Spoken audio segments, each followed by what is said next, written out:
empresa americana, pero como en español quiere decir almohada cervical de espuma con memoria en forma de mariposa. ¿Veis? Si os fijáis, tiene como una especie de extensiones laterales que sirven como para reposabrazos. Tiene, bueno, pues una fundita que se puede lavar como la mayoría de las almohadas. Y esta empresa nos ha dejado un código que se llama Siesta15.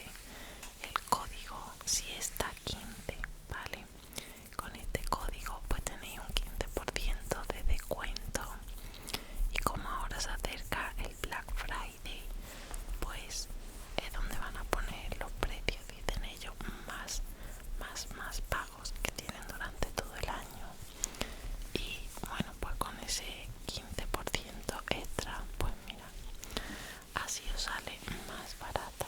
Yo la almohada la he utilizado una noche y he de decir que ha sido bastante cómoda para dormir de lado.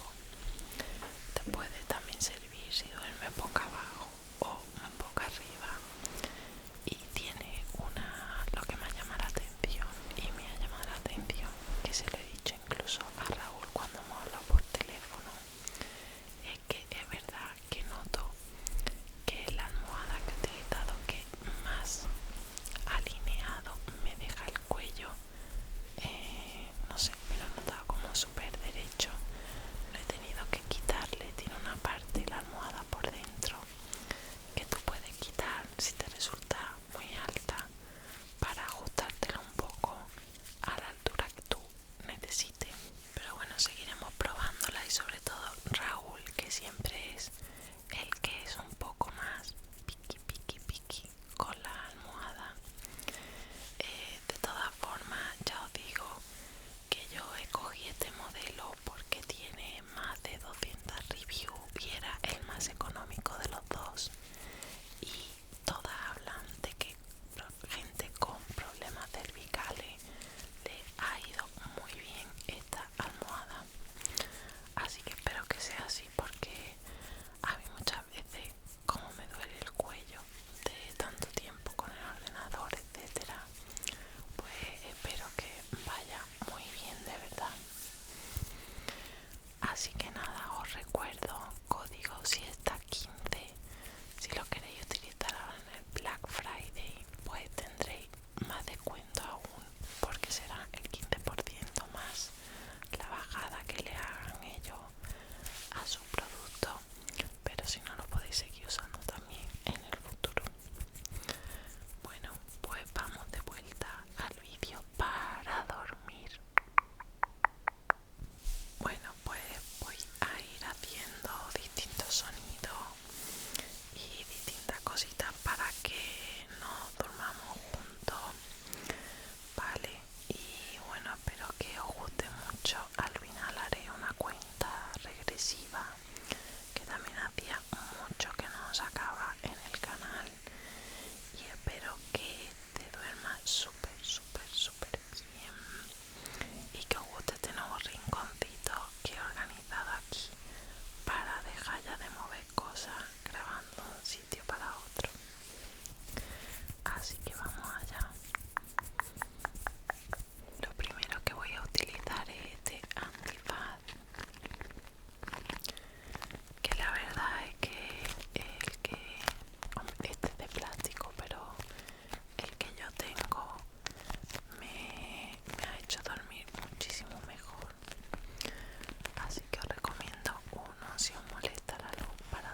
duérmete, duérmete.